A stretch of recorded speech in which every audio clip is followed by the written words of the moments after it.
Bismillahirrahmanirrahim. Assalamu alaykum, hürmetli televizyon görüşler. Yeni bir katımlık üstü uçuk türmege aylanan Şarkı Türkistan namlı programımızdaki 16. sanal kelganlarını kızgın karşılayımız. Ben Abdullah Yalqun. Kadirli qardaşlar, bugün söhbetimizge yana arqatım kadar kıymetli mehmanımız Adil Abdulgafur akımını teklif kıldı. Kıymetli vaxtını çıkarıp kepegeli için köp rahmet ediniz. Allah rahmet kılsın. Biz ötken saatte biz şu Xitayning yaqinda e'lon qilgan Sepsetsiyani Xinjiangning diniy e'tiqod erkinlik ahvoli nomli bu aqtashliq kitobi. Bu sepsetlar haqida o'tgan soatda biz birinchi sonni boshlagandik. Buning ichidagi quruq gaplarningki qanchalik o'rni va qanchalik o'rni yo'q. Buni biz o'tgan soatda biz kirish qilib bu Xitoyning birinchi o'ttirg'i qo'ygan muqaddimasida o'ttirib qo'ygan Şinjan'da yani bu yıllardan bu yerde köp millet olturaqlaşqan, köp din tang mevcut bulup durgan degan bu sepsetisinde çıkıp bulanmagan. Şu haqda şunun atrafıda biraz to'xtalgan boldik. Birinci sonimiz şunga tügen boldu. Bugün inşallah şunun davamını yana şu Xitoyning bu devatqan bu sepsetisiningki bizninki haqiqatan Xitoy devatqandek shunaq tarixdan buyon shunaq bir zaminmi tebuya yoki bo'lmasa bu zamanning egalari bo'lgan, bu zamanning asli sohiblari bo'lgan, ming yillardan buyon, necha ming yillardan buyon bu yerda yashab o'tgan bu xalqimizning olimlari, mayli Qutadg'u birlikda bo'lsin, mayli Turk tillar divanida bo'lsin, bu zamin qandoq ta'riflangan, bu yerdagi millatlar, bu yerdagi diniy e'tiqod qandoq ta'riflangan, bu haqiqiy so'z egalarininki ko'z qarashlari haqida to'xtalib davomlashtiramiz so'zimizni. Hürmetli Adil'e yeni biz to'xtab qolgan yerdan boshlasak, bununla bizning bu zaminning asli egalari bo'lgan kishilar nima deydi bu so'zlarga bu vaqtda boshlasak. Allah rahmet olsun. Assalamu alaykum hürmetli qarindoshlar. Endi bu sohbetimiz bizning bu tema haqida bu bo'shliqimizni mutlaq to'ldiramizmi? Hem de Xitayning hazır biz Uygurlarninki Şarkı Türkistan İslam ve İslami ve milli davayımız yani vatan davayımız hakkındaki uzun bir elip beriyotgan şu bütün mücadelemizdeki fakat aciz buluşu yani Xitayninki bu bizning hareketimizga qarata o'zi xalqaro güç toplab bizni Şarkı Türkistan İslami ve millet vatan davayımızda her kaçan yetim kaldırıp bizni bu davayımızda halkara ötmez. Hiç kim bu fikirge hatta Uygur qarindoshlarimizning bu fikir qulog'iga yoqmaydigan bir holatni paydo qilish uchun Xitoy bütün kuch bilan qutiraqliq. Endi bugün bu vatan davası İslam davası adli iş emas.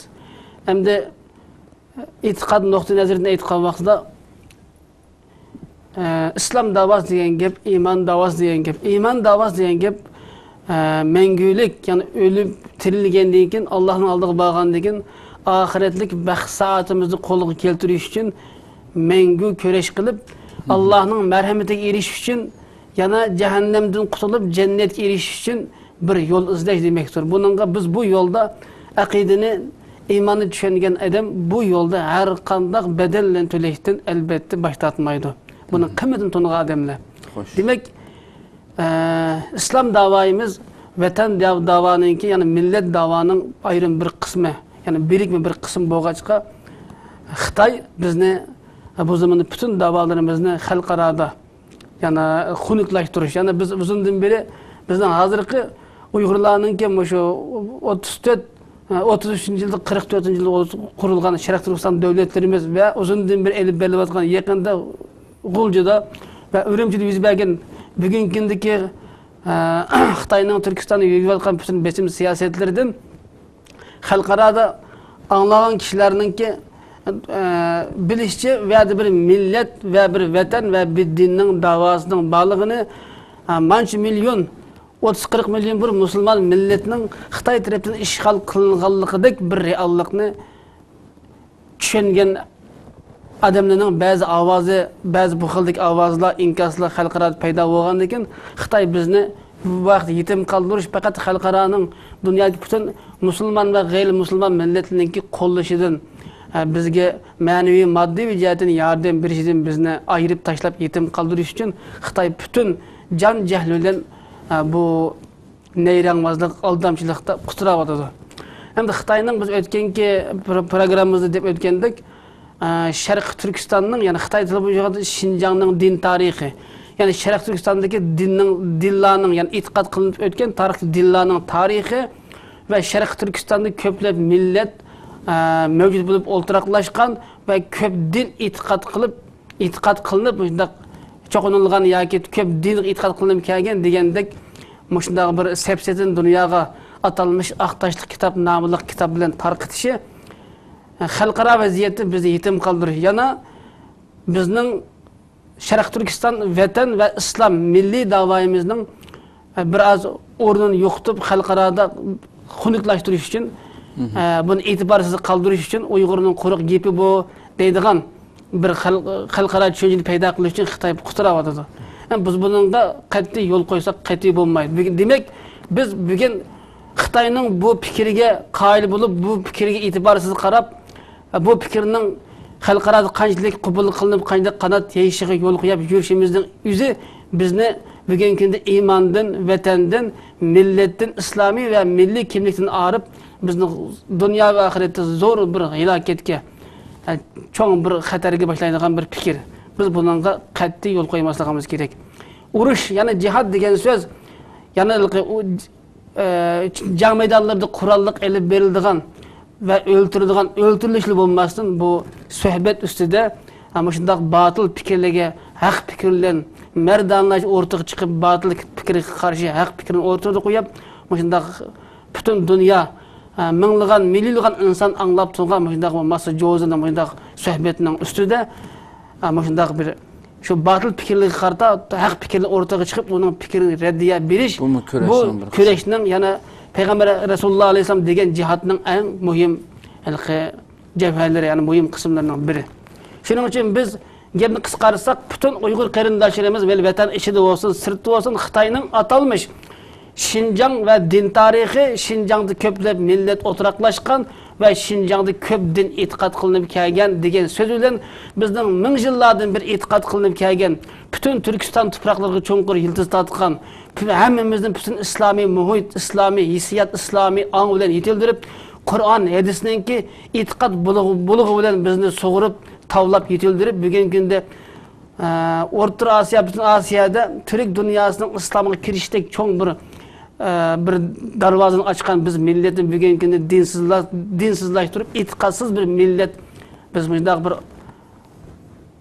dep oturup söyleyip çıkışı biz için bir çoğun bir hakaret. Çünkü bununla her bir aklı var, imanım var, vicdanım var. Ben bir Şarkı Türkistan'da bir Uygur, ben bir Müslüman, ben bütün Türkistan Türklerden bir Türk men deydigan her bir Müslüman bu fikirge, bu batıl sözge qat'iy qarshi turmasak bo'lmaydi. Bu cihatning en mühim kısımlardan biri.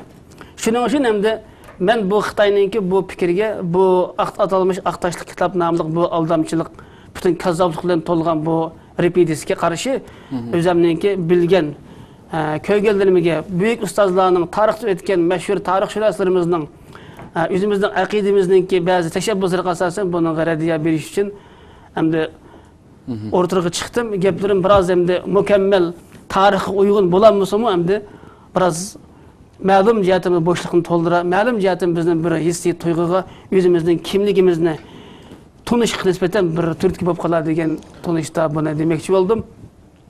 Hem de Şarkı Türkistan'ın din tarihi Xitay bunun ötülü boyunca atalmış Aktaşlık kitap namlı kitabı da biz ötken programımızda dep ötep kettik 2005 yıl Xitay yana Ürümçideki Xitay meşhur Xitay türmesi yana Xitay'nınki yana Ürümçi yeni taraqqiyat Xitay boyunca yeni taraqqiyat rayoniga selingan birinci türmesi de 2005 yılı Şinjan atalmış Abdülmür rayonundaki Ali Mektabı'ndaki tarihi siyasi fakültesinden bir Erşedin deydiğen bir adamını elip kelip şu adamın tili bilen Şinjan tarihi namlıq Aktaşlık kitabını ilan kılıp bizden tarihimizde çok bir buruluş, tarihi çok bir asaylık kılış, tarihini çok bir unutuş ve Uygurların tarihini çok unutulduruş cihati bir çok bir hücumni, bizim tariximizga hücum qilgan. Buningga endi aqli bor, tarixdan azli ko'pdir ma'lumoti bor qarindoshimiz buningga endi raddiya bermasimi, oningga o'z ichida qat'iy e'tirof qilmay, qarshilik bildirib, g'azab, nafrat bilan to'g'an bo'lsa-mu, buningga ko'plarimiz biz eg'iz tishimizni yeri bir eg'iz gap qilamadik. Chet eldan buning hech qanday bir inkos va e'tirozlar bo'lmadi. Buningga yo'l qo'yish cho'ng biz osiylik, tarix bo'lgan cho'ng osiylik. Endi Xitoy buning bilan o'chaqda bizning biroz bu yolg'on to'qilmaga bu Uyg'urlar qanday qaraydi degandek qilib biz biroz bizning tomonimizni tutgandek bir e'lon qilib baqdi. Biz buningga 2005-yildan tortib mana 2015gacha bo'lgan bu 10 yilda buningga bizning keskin bir e'tiroz inkosimiz bo'lmagandan keyin Xitoy bugungi kunda ikkinchi qatim yana bir bizga hujum qilib Sharq Turkiston, ya'ni Xitoy tili bo'yicha aytganda Xinjiangning din tarixi, yana bizning hissiyotimiz bo'yicha aytganda Uyg'urlarning, ya'ni Sharq Turkistondagi musulmonlarning din tarixi degandek bir narsani o'zining hissiyoti, o'zining tuyg'usi, o'zining assimilyatsiya va eksploatatsiya, zulm, ishg'olchi butun iddisi yo'g'rilgan birikkan bir o'ydirim to'qilma so'zi bilan olib chiqib, sepsizlardan olib chiqib, buni Xinjiangning din tarixi nomli aqtash kitob e'lon qilib, ya'ni bizda ikkinchi qatim cho'ng bir aldashga o'tdi. Buningga sukut qilish bizda bu cho'ng bir osiylik, cho'ng bir xatoga yo'l qo'yganlik bo'ladi. Aslida yana bizning din tariximizni bu dinning sohiblari mayli islomdan burun Budda dinini e'tiqod qilgan bo'layli, men islomdan keyin islomga e'tiqod qilgan bo'layli, bizningki necha ming yillardan bir e'tiqod qilib biz qadrlab kelgan bu dinimizning tarixini biz obdan bilamiz, Xitoydan yaxshiroq bilamiz. Xitoy nechun bizga buni deb berdi? Düşman elbette buning to'g'risini demaydi. Buni biz o'ylab yetishimiz kerak. Shuning uchun dushmanning bu quruq sapsasiga qarta o'zimizningki to'g'ri fikrlarimizni yana o'tirib qo'yishimiz kerak. Mening bu qo'ymoqchi bo'lganim va qo'yganim az bir qism bo'lishi mumkin, ammo bugungi kunda bizning Yevropada, O'rta Osiyoda, O'rta Sharqda, vatanning ichi va sirtida nurg'un olimlarimiz bor. Buning qat'iy o'zininki hayot mamatiga qaramay qanchalik bedel kechdigan qat'iy nazar buning qat'iy raddiya berib, Uyg'ur, ya'ni Sharq Turkiston bu tuproq azaldan Uyg'urlarning, ya'ni Turkiy millatlar ichidagi, ya'ni Turkiy millatlarining asosiy g'ol yildizni markaz qilgan Uyg'ur turklarninki tuproqi. Bu necha ming yillardan beri, 5-4 ming yillardan beri. Ya'ni bu zamonda faqat Uyg'urlar islomdan burun nimaga e'tiqod qilgan, islomga kirgandan mukammal islom diniga e'tiqod qilib ming yillik tarixni yaratgandek bir shalliq bu hayotiy tarixiy misofimizni biz o'zimiz o'rtaga qo'yishimiz kerak, buni o'zimiz tasvirlashimiz kerak. Xitoyning buni bu haqda so'z aytish, bu haqda fikr qilish hargiz huquqi yo'q. U bizning ota ajdodlarimizning mutlaq dushmani u. Dushmanning so'zi albatta bizni to'g'riga boshlamaydi. Shunga har bir yetilayotgan yosh Uyg'ur musulmon qarindoshlarimizga navbatda diqqat qilish tegishli masala. Bugungi kunda biz nelarda elib berayotgan jihatlarimizda muhim bir so'z. Bugungi kunda biz Xitoyning Xinjiangning din tarixi, Xinjiangdagi millatlar, Xinjiangda diniy erkinlik nomli aqtashli kitob degandek bir sepsiyasininki haqiqatan ochiq batil, buningki rezil shu kazzab taraflarini aynan muayyan echib tashlab Xitoyni mat qilish bizning imoniy vazifamiz. Shuning uchun ham bu yerda men jiq to'xtalmayman. Sharq Turkistonning din tarixi degan bir temada Qutat G'obilik, ya'ni turk tillari divani shuningdek hamda bizningki 15-asrda, o'tir asrda o'rtaga chiqib bismillah bilan qalam tavratgan ustozlarimiz, buyuklarimizninki bizning islomdan burungi e'tiqodiy aqimlarimiz islomga kirgandan keyingi islom bilan bo'lgan munosabatlarimizni bu olimlarimiz o'zininki qimmatli asarlariga güzel yazıqlar bilan qoldirib ketgan. Bizim bunun qisqigina mushdan to'xtalamiz. Chunki Xitoyning bu sapsasiga mush orqali qarshi turmasak bo'lmaydi. Bu yerda hamda Qutat G'obilikdan olgan ya boshqa shu Zafar nomi deymiz, undan boshqa shu yaqinqi zamonda Molla Musa Sayramiyninki Mirza Muhammad Haydar Ko'ragan, ya'ni shu Yarkan Saydiya xondanligininki şu Tibet ve başka taraflarga askar başlap, jihadi qo'shin başlap mangan bir sarkardasi var. Bu kişi Tarix-i Raşidi'den yazgan. Molla Musa Sayrami Tarix-i Eminiye ve Hamidiye'ni yazgan. Shuningdek, jiq bu bizning tarixiy adiblarimiz. Endi bizningki Uyg'urlarninki ata ajdodi bo'lgan, ya'ni Ho'llarninki ibtidoiy din aqidalari qanday shakllangan degan bir tema bor bu yerda. Biz bunda dunyoninki 5-4 ming yillardan burun Uyg'urlar nimaga e'tiqod qilib kelgan degandek bir fikrlar kitoblarda ko'p qayd qilinib, Qutadg'ubli kitob Yusuf Xon Sajibning ya boshqa musha Uyg'urninki din e'tiqod masalasida ko'proq qalam tavratgan, qalam tutgan va bu haqda izlangan ajdod peshva ustozlarimizninki qaydlarida Uyg'urlar biroz tarixda tafakkurjon, fikrjon millat, ya'ni turklar. Uyg'ur degan ism mavjud bo'lishdan burun Uyg'urlar yana biroz tafakkurjon, fikrjon, o'yjon, analizchi, fikrchi bir qavm bo'lib yashab kelgan. Shuning uchun ham keyingi tarixildimi, yaqinga 15-asrdagi Arab va Faris adabiyotininki biroz bosh ko'tarib, raqobatli jarayonlarda Arabiy shakarasizmi, Farisi hasalas, Türkiye hunarast deb shu chaqda endi bu Türk tili, yani Türk fikri, Türklarning anı, yani Uyg'urlar demek biraz hunar kesib, keşfiyat bilan, ijodiyat bilan ko'p shug'ullanganligi bizning azaldan fikrjon, analizchi millat ekanligimizni ko'plab ifodalaydi. Demek nima uchun biz yana Uyg'urlarninki, yani Türklarninki at ajdodi Hun, yani Hunlar qanday shakllangan Hun degan so'z, yani Oğuz Xonninki Hun imperiyasini, Hun davlatini qurib, Hun davlat, yani Hun deb ism qo'yishi qanday shakllangan degan bir qaydlar bor. Endi Hun degan so'zning biz bunu Uyg'urlarning, yani shu Hunlarninki e'tiqod shakllanishidagi boshlam davrlarida, başlangıç davrlarida dunyodagi ba'zi xalqlar, mesela Hindistonda desak, Hindistonda kalıq cho'qinadi, ba'zi yerda beliq cho'qinadi, ba'zi yerda sochqanni iloh deydi, ba'zi yerda kalini, pilni iloh deydi, ba'zi o'tqi cho'qinadi degandek har xil e'tiqodlar, tog'lar. Masalan, Yunan faylasuflaridan Suqrat deydigan bir kishi o'tib, milodidan burun bu kishininki zamonida kishilar Asman ilahi, derya ilahi, yağmur ilahi, orman ilahi, bulut ilahi degandek dünyadaki her bir tabiat mevcuzlarga ayrım bir ilahını tutuqlab, her bir mevcuzunun bir ilahi var deb mada qargan. Bu mu çok bir azg'ullik. Bunun Suqrat özünün fikirlerini qat'iy qarshi turib, faqat asman zaminda bir ilah bo'lish kerak, ko'p ilah bo'lsa asman zaminda bu kadar tinchlik, aminlik bo'lmaydi degan fikrni o'ltirg'i chiqib, shu chaqda bu odam zahar ichirilib o'ldirilgan. Şu çağdaki zastılayan hükümdarlar tarafından. Şuningdek, vallahi kishilar aşında her xil dağ-daraxtlarga, tağlarga, cinslarga, tabiatlarga, canlıklarga çoğunluğu yürüp aşında itiqat izdeş yolu xalqlar başqa milletler ida sarsan ve aşında mecnun bo'lib yurgan vaqtida Hun milleti, yana Oğuzlar, yana Türkler, yana Turallar biraz beşini üstün götürüp bola tabiatki çok kallıqa turib, bu asman ve zemin, kainatdagi barliq, canlılık ve cansız mevcuzatlar üstüden köp tədqiqatlarını elib berib, özünün fikriçe bular biraz asmanga baş tikkan, yani asmanga qargan. Asman qargandan keyin quyosh endi yulduzlarni ko'ygan, ay sharini ko'ygan, quyoshni ko'ygan.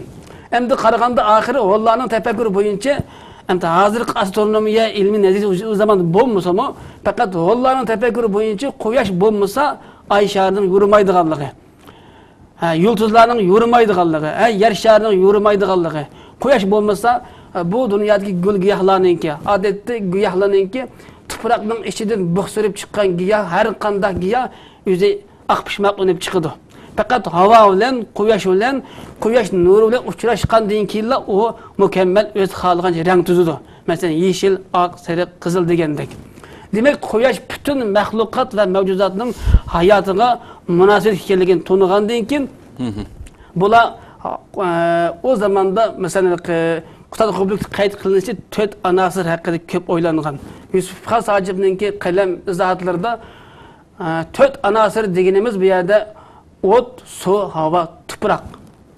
O't, suv, havo, tuproq bu 4 narsa bo'lmasa qat'iy hayotlik mavjud bo'lmaydiganligini tunib yetgan. Allah'ın qadimki ajdodlarimiz, Allah'dan bo'lganlar.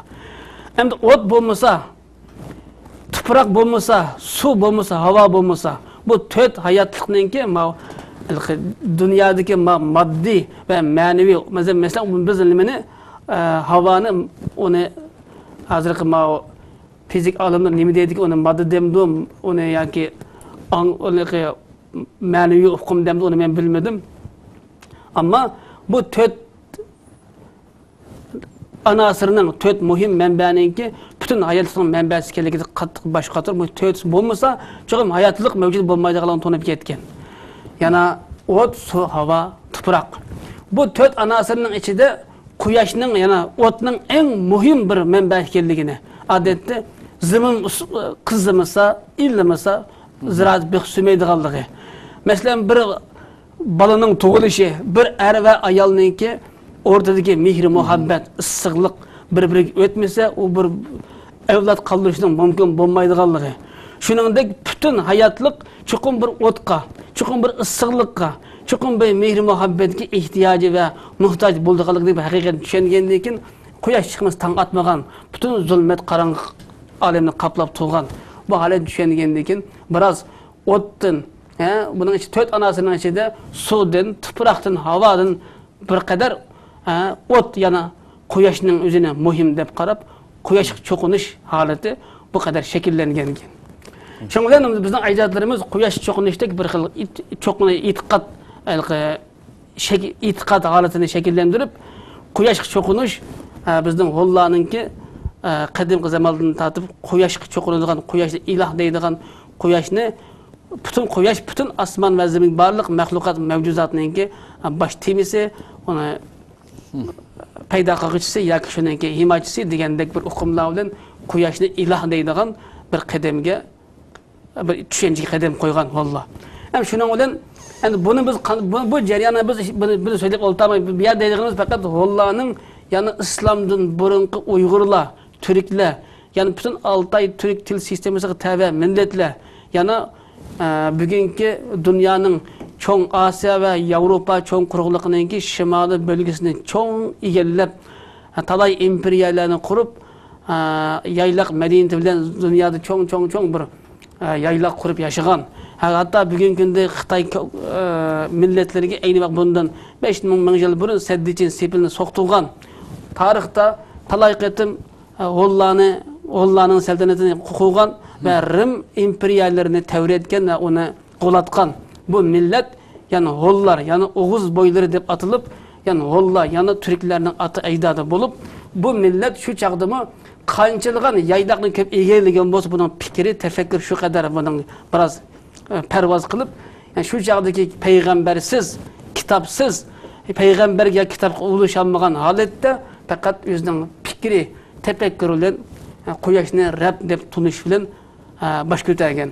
Demak, endi bizning keyingi islomdan ilgari keyingi shu hilal oyini islom davlatlari, yani Türklar, yani keyin Türklar Osmanlı xilofatining ta'sirida arablar hilal oyini islomninki simbol belgisi qilib buni qabul qilishimizning o'zimi shu g'ollarninki shu osmonga qarab quyosh va ay şaraqat ilib bağan türlük tefekkürü izlenişlerine qarta, yani bu ay şarının nurgun hikayeleri var bir yerde.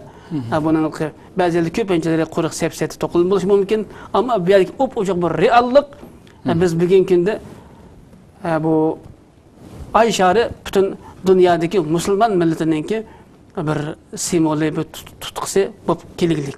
Bunu Hollardan keyingi Türkler, keyingi Türklerden İslam'ı qabul qilgan Türkler, İslam'ı qabul qilgan Türklerden İslam'ı qabul qilgan Türklerden İslam'ı qabul qilgan Türkler bütün İslam dünyasıga xo'ja bilan xilofat qurish bilan bu hilal oyninki bu İslam ummatining bugungi bu tutqu bir muhim bir belgisi bo'lib qilishi, xuddi xristianlik kirsi belgisini o'ziga belgi qilgandek, bugungi İslam dünyasının muhim bir belgisi bo'lib qilishi bu isbotlardan buning haq bir ma'lum bir emniyet ekanligidan derak berdi. Shuning uchun hamda bizning ata ajdodlarimiz gapining qisqasi quyoshga cho'qinib kelgan. Misol bizningki Sharq Turkistondagi Kucha, Turpan, Xotan, Qashqa taraflarida bundan 1000 yil, 1500 yil burungi ko'na Buddist, yani qizil ming uylari, yani Budda yaldamlari, Buddistlarning iznalari, asar atiqlardan ma'lum bo'lishicha, biz islomdan burun yani qaysi bir tarixlarda Kumarajiva deydigan bir Buddist rahibimiz ötep biz Uyg'urlardan bo'lgan bu kishining şu quyoshga cho'qinganligidagi bir surat hozirmi yilmi ham mavjud. Şu kuchağının qizilmang aytadi bu. Endi yana tarixni ozroq tasvirlab o'tsak, endi Qutadg'ubilikda yani Türk Tillar Divanı qayd qilinishicha, bugungi kunda bu quyosh cho'qinishini Uyg'urlarning islomdan burun quyoshga cho'qinganligining birdan bir dalil isboti Yusuf Qasim Türk Tillar Divanı qayd qilishicha, Allah'ның bir bundan 4,5 ming yillar burun Allah'ның bir shahzodasi Allah bütün Asya ve Avrupa çoğunluğunun şimali bölgesini bugünkü uzak Sibirya, Koriya zeminlerinden tartıp, bütün Mongol dalasını tartıp bu Şarkı Avrupa bugünkü zeminleri kelgeçe egellep tuğan bu milletinin ki şu şahdaki imparatorlarının ki içindeki bir şahzade deniz sayahat için malum şu Cenubu deniz ötep Yapon taraflige şu Cenub tarafı ötep deniz sayahat kılgandan keyin Yapon quruqligini bu ko'rib qoladi.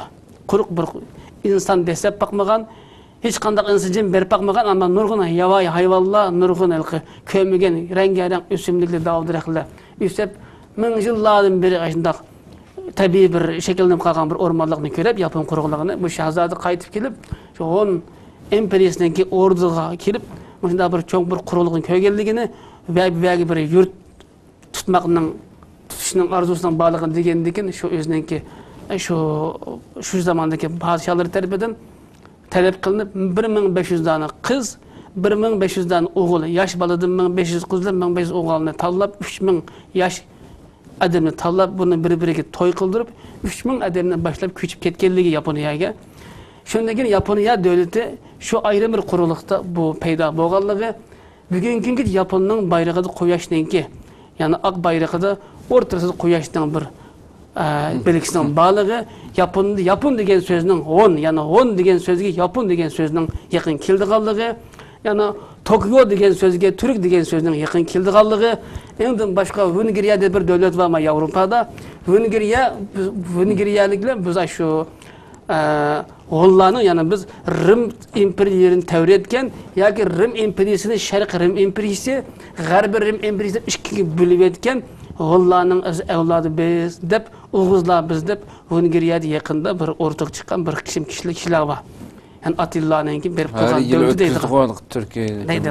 Demak, endi Vengriya degan so'z bilan, Hun degan so'z bilan, Yapon degan so'z bilan, kun degan so'z bilan bu to'rt atalg'ular bir-biri mesela bu 4-5 ming yil tarix bu so'zlar bunda tegishtirilib, talaffuz, tovush o'zgarib biroz farqli bo'lgan bo'lsa-mu, bu hammasi bir manbada, yani quyosh cho'qinib, quyoshga e'tiqod qilinib kelgan bir butun uzoq so'zilgan keng bepoyon zamonda o'tiraqlashgan bir millatning, yana Oğuzlar, Hunlar, yani Turallar, Uyg'urlar, yani Altay Türk til sistemasiga tabi deb qo'yamiz.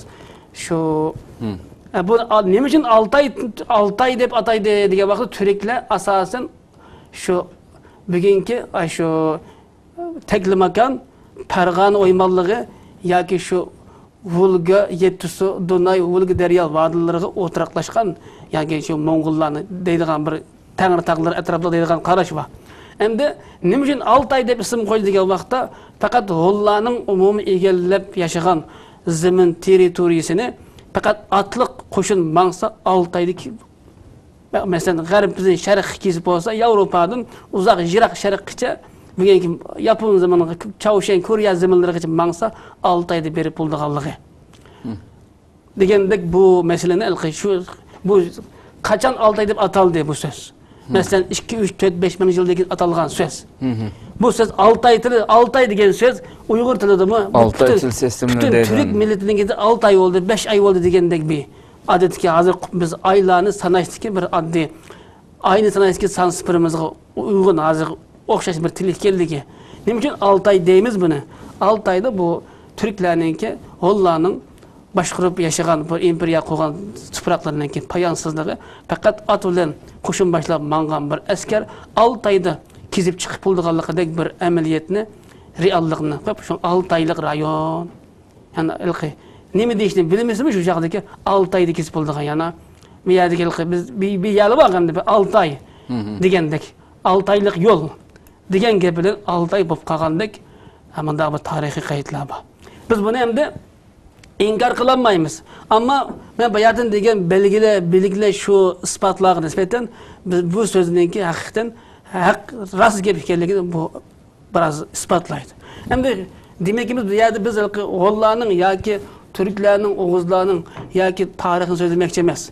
Ya bu yerde biz bu Hon topraklarından qaysi topraklargacha nereden nergacha qanchalik darin o'z ichiga buni bilmekçi emas. Biz bu yerde bilgen so'zlagan temamiz Uyg'urlar, Uyg'urlarninki buvisi bo'lgan Türkler, Türklerning buvisi bo'lgan G'ollar, yani G'ollarning buvisi bo'lgan Turallar, bu millet, bu qavm tarixda qaysi dinga e'tiqod qilib kelgan degan bir tema Xitoyning bu yerda Uyg'urlar bu O'rta Osiyoda, yana bu Uyg'ur diyorida ko'p din e'tiqod qilinib kelgan, ko'p millet o'tiraqlashgan bir rayon degan bu qo'rq sepsasiga qarshi buni radiya berish uchun biz bu yerda ata ajdodlarimizningki tarixdan biri kuniga cho'qinib kelganligini, ya'ni kuniga nisbatan bütün otlar kundan tarqaydi endi. To'g'rimi? Shuningdek bizning hozirga qadar bizning yezi qishloqlarimizda ashamish ko'ydiradigan, qapoq ko'ydiradigan, otlar qaqadigan, isiriq soladigan ishlarimiz hozirgacha bor. O't guvoh bo'lsin deydigan. Qasamish. Ateşperestlik. Demek ki ot cho'qinish, ya'ni quyosh cho'qinishdan iborat bu narsa biz tarixdan beri bizning bu millatda ta islomni qabul qilganimizga qadar davomlashib kelgan. Asasen ok merkezi yıldız biz quyosh cho'qinigan.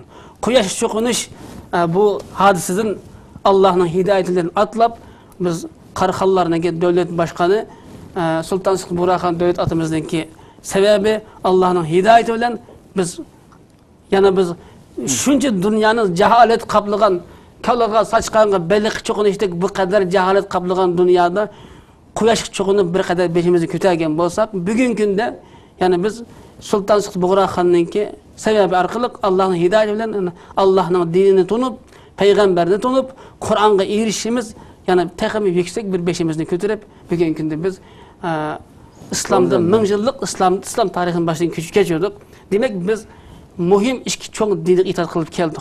Endi biz elbette Kur'an-ı Kerim'in teşebbüsü, elbette biz iman akidemizden, İslam akidemizden teşebbüsü biz o ilgiriki kuniga cho'qingan bu cehalet, bu zalalet tarixini biz pahillenmek emas.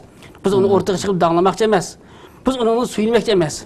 Biraz hem de biz Xitoyning bu yerda İslamdan burun bu millet mezhep görüş qilgan, onu qilgan, bunu qilgan bu yerda Uyg'urlar emas. Bu hatta İslamdan burunlamas, İslam din kiyimi öz arasında bir-birinden din e'tiqod qilinib kelgan degandek bu qo'rq sepsatisiga qarshi turish uchun biz buni o'tirdik qo'ydik. Endi mening bu gaplarımga biraz bu bir quruq gap ya deb qo'ygan gap buning dalil isboti yo'q degicha har bir kishi qaytadan beshini ko'tarib bizningki Türk tillar divani Qutatg'u bilik ya shu zamanda masalan Qarxallar davlat tashkiloti, Qarxanilar degandek yana Saljuqlar, Samaniylar, shuningdek nurg'un kitoblar, yozilgan kitoblar bor. Yaqinqi zamongacha shu Uyg'urning islomni qabul qilib 1000 yil, 1949-yilgacha allaqay yozilgan bütün asarlarga bismillah deb insof bilan qarab baqsin bu amaliyotlarni, bu haqiqatlarni biroz ko'radi. Chunki Xitoyning bugungi bu to'qilmasiga qanday biz ishonmasligimiz kerak. Agar biz bugungi Xitoyninki bu to'qilmasiga ishonsak, biz cho'ng ozg'an bo'lamiz. To'g'ridan. Shunga ham men Xitoyninki buni biz hamma din deb o'tirishning hojati yo'q. Xitoy dedi bu yerda Uyg'ur tarixdan beri o diniga, bu diniga deb Budda diniga, Zoroastr diniga, Hristiyan diniga, Katolik diniga, Buddist diniga, Ateşperestlik diniga, İslam diniga kadar 7-8 dinga e'tiqod qilib kelgan deb. Bu gaplar misal endi bu elbette bir daryo bo'yiga borgan odamga elbette u bir savol qilib bu nima hovat ekendek bizning bu Sharq Turkiston bugungi bu tuproqimiz janub tarafida men degan bayatın ilishman dillah Hindistan'da bu ta hozirgi mavjud kallaga, pilga, belliqqa satışıqqa. Aynen bizning tarafimizda Moğollarning ayrim bir dini var. Xitoylar aynan hozirgacha Buddist kelyapti. Endi Yo'q, tadqiqotlarda shu men Türk professorlardan oldim. Bu Türk qavmininki tarixida nurg'un dinlarni almashtirib turishi nima uchun desa, aqlli qo'g'anlik, o millatning aqlli qo'g'anligi deydi. Ya'ni bir jahillik bilan uni shu bir narsa eslab yillardan buyon shu mesela bugungi zamoniy asrda mesela Abay deb o'tgandek Hindistonda mesela chashqonga ibodat qilgan, chashqonga maxsus haybatli ibodatxonalar selli xil holatda bugun mushu davrda yashayotdi insonlar. Türk qavmininki tarixda bunday nihoyatda isil zaman o'zgargan sira shu davrninki eng yuksak tabiqasidagi narsani tanlab dinini almashtirib turishi, ikkinchi bir din o'tirg'i chiqqan vaqtida shu uni haq deb qarasa o'ziniga ching turamay darhol uni qabul qilganligi. Eng oxirida islomni turklarning qabul qilishimi o'zi e'tiqod qilayotgan shu yillar ibodat qilib kelayotgan narsaninki botil ekanligini bilgan hamon Türk xalqininki haqni bilgan hamon darhol uningga eslib, uningga yamishib, islomni shunday qabul qilib, ming yillardan buyon yashab kelayotganligi bu islomnicha. Eng oxirgi bu haqiqatga erishganlik to'g'riligi shu. Bu u millatning, u qavmning aqlliligini bildirdi deydimdi. Tarixda mana shunday kelib kelishim. Demak, endi bu dinlar bizning bu atrofimizda Hristiyan dini mavjud bo'lib o'tdi, Yahudi dini mavjud bo'lib o'tdi. Bu Musa alayhisolamning zamonida o din Musa alayhisolam va Isa alayhisolamga saq kelib, bu payg'ambarlik o'tib 5 yil qama bu dinlar burilib, eng buzilgan qismlari bizga yetib borgan bo'lishi mumkin. Shu zamonda biz qaysi bir dinning zarbasiga ta'sirlik uchirmadik emas, uchirdik. Ammo umumiy jihatdan cho'ng jihatda biz o darajada emas. Hristiyan odamlar yo'lib qolgan bo'lsa-mu, masalan u Musa alayhisolam ya Isa alayhisolam o'rtada qo'ygan bu Tavrat, Injilning tashabbusi haq. Endi u mezgilda u mutlaq shu haq peti yetib berib bo'lmaganligi uchun buni mutlaq qabul qilib ketamagan bo'lishimiz mumkin. Bu Allohning bir hidoyati. Bugun kunda Alloh bizni eng islom bilan seraplantirdi. Buningga biz cheksiz hamdasana aytamiz. Minglarcha, yüz minglarcha jonimiz bu din uchun fida. Elbette söylemiz. Hem şunun için biz bir yerde hem de Xitayninki yanında deydiğimiz bir yerde maksat tarih şunas emas biz, tarihçi emas biz. Fakat tarihten bilgenliğimizin dedik. Fakat Xitayninki Şinjan'da bu Uygur milletleri köp din itiqad kılıp kelgen, bunun din itikadı turaksız millet bu degendek bu bizge nispeten hakaret, kemestiş, meshir bu fikrine karşı duruş için bunu oturduk koyumuz. Hem demek misal hem de Xitay o bir hiç qandaq dini itiqad qilmaydigan bir kommunist qandaqmı dinlar haqida dini itiqad qildigan haqida baho bera olsin. Bunun tarixda Xitay buddist itiqad qilib keldi. Buning ajdodi butparast. Faqat o'zining butparast itiqadidan voz kechib bugungi kommunist hech qandaq dini itiqad qilmaydigan bir ozg'un bir itiqadni bir tushunchani qabul qilganlik. Buni yaqin zamanda Marksiz Sovetdan qabul qilganlik, Yevropadan qabul qilganlik. Buning ustozlari allaqachon o'ylab bugungi Marksiz, Lenin, Stalin deganlarning qabrlari g'azab va nafrat tukrikka to'lib ketdi degan qabr uninki. Haqorat bilan la'natga to'ldi uning qabrlari. Endi bugun bu bo'g'is saqan koni juldir eski chapana sag'is kelmay, biroz azroq pul tepib, biroz bosh ko'tarib qilib, attın çüsüm üzengeden çıkış gelmey bu quruq sepsetini Rusiyadagi kommunistlar yıkılgandan keyin bu qilib meyadanda cüngüç sotsializmde bu bayrağını kötürüp çıkıp bir nadan kişilerinin gelidin çırmap, pulu bilan, huquq bilan gollab turib, quruq sepsetini onunla tengib qaqını aldavadı Xitoy. Bu mu patiqinde bunun bu kazzabligi, bu aldamçılığının quyruğu qonbastırıldı inşallah. Haqiqat, çoqum haqiqat o baş götürdü. Hem şunun için Xitoyninki ezelden bir nokta, Xitoy ezelden bir muhim bir tilg'aqlik bir itiqadga erishamagan. Bugungi itiqadsiz bo'lib dunyoda birdan bir hech qanday bir dini itiqad qilmaydigan kommunist osmon zaminning Rabbisi inkor qilayotgan, men maymundan to'raldim deb o'zining Rabbini inkor qilayotgan bu qadar bir dinsiz kafir qandaqmi bizning dinimiz, tariximiz biz uchun biz ustimizdan u bas qilarsin. Bu bir kazzab. Bunun her bir yetilayotgan yangi o'smir qarindoshlarimiz, mujohidlarimiz, musulmonlarimiz, keng xalq qarindoshlarimiz va butun O'rta Osiyodagi o'zbek, qirg'iz, qozoq, musulmon qarindoshlarimiz bu masalaga biz buni yo'l qo'ymasligimiz kerak. Tamam. Shuningdek, Xitoyninki Xinjiang va din tarixi degan so'ziga biz bu qadar hamda Menen deydiğim şu, biz bu yerde Xitayning bu aqtashlik kitobini e'lon qildi. Buni qabul qilish qilmasligimiz bizning iymonsiz ya iymonsiz emasligimiz, musulmon va musulmon emasligimizni bildiradigan bir masala. Ya'ni gap Xitoyningki Xinjiang tarixi aqtashlik nomli kitob, Xinjiang din tarixi aqtashlik nomli kitob, Xinjiang azaldan Jungoning aylanma bir qismi nomli quruq safsatlari, Xinjiangda dinni, Xinjiangda islom dinini sotsializm maslashtiramiz degandek quruq safsatlarning hammasini e'tirof qilish va bunga yo'l qo'yish, buni to'g'ri deb qabul qilish bizning mutlaq dindan chiqqanligimiz, iymondan chiqqanligimiz, islomdan yiroqlashganligimizdan bir derak beradi. Agar biz bunga yo'l qo'ysak, bizga mushrik, kafir, munofiq degan so'z bizga bir taqdir eslab bo'ynimizga kelmaydi. Bu yerdan asta-asta bo'lgan narsa bu. Ayndaq batıl so'zni qabul qilavergandan keyin özümüzün kimligini, İslami kimligimizni, din aqidimizga ayndaq tekkizsa, uni haqorat qilsa, kemsizsa, masxara qilsa, uni yo'l qo'yib, uni sukut qilish bu iymonsizlik. Bugungi kunda har bir sayda qilayotgan Turkistonlik bu jonni endi mush haqni, mush aqidani, mush haq so'zni qo'g'dab, bu Turkiston islomiyatini, Turkistondagi islomiy milliy va diniy kimligimizni qo'g'dab saqlab qilish va ata ajdod Buğraxan boğumuzdan qalğan mingyillik islom tariximizni texmi rushan gullangan holatda davomlashtirish uchun bütün doğuqda, yani Şərq Türkistonlik bütün musulmonlarimiz buning biz qon va jon melimiz bilan buning qarshi biz qat'iy Xitoyga qarshi bu jang o'tishimiz kerak.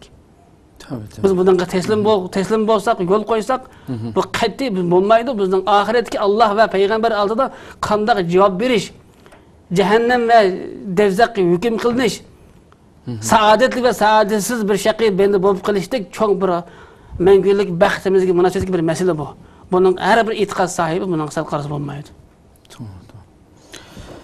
Qatan yaxshi aytib bala, haqiqatan mushu Xitoyning buni e'lon qilishdagi maqsadlardan birisi albatta mushu xalqimizning bo'libmi yangi avlodlarningki nurg'un necha yillardan buyon o'zimizning haqiqiy tarixini o'qishdan mahrum qilayotgan, ham tilimiz bir boshdan qısınçılık uçurab çekilinip durayotgan muhitda bo'libmi yosh o'smirlarning zihnini bundoq yolg'on saxtalik ma'lumotlar bilan to'ldirib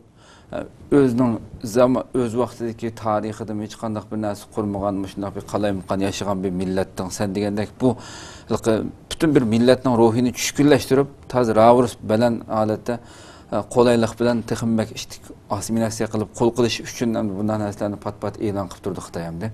Hakikaten tarixning muhimligi mushu har birimizga mushu hadislarning o'zini tariximizni yaxshi o'qish, tariximizda bo'lib o'tgan biz qurgan albatta tarixdan nurg'un ibratlar to'lgan tunugim bir Azat Qosim deb bir yozuvchimizdan suhbat elib bordik. Tarixning naqadar muhim ekanligi haqida bir yaxshi ma'lumot berdi. Har bir yoshlarimiz, har bir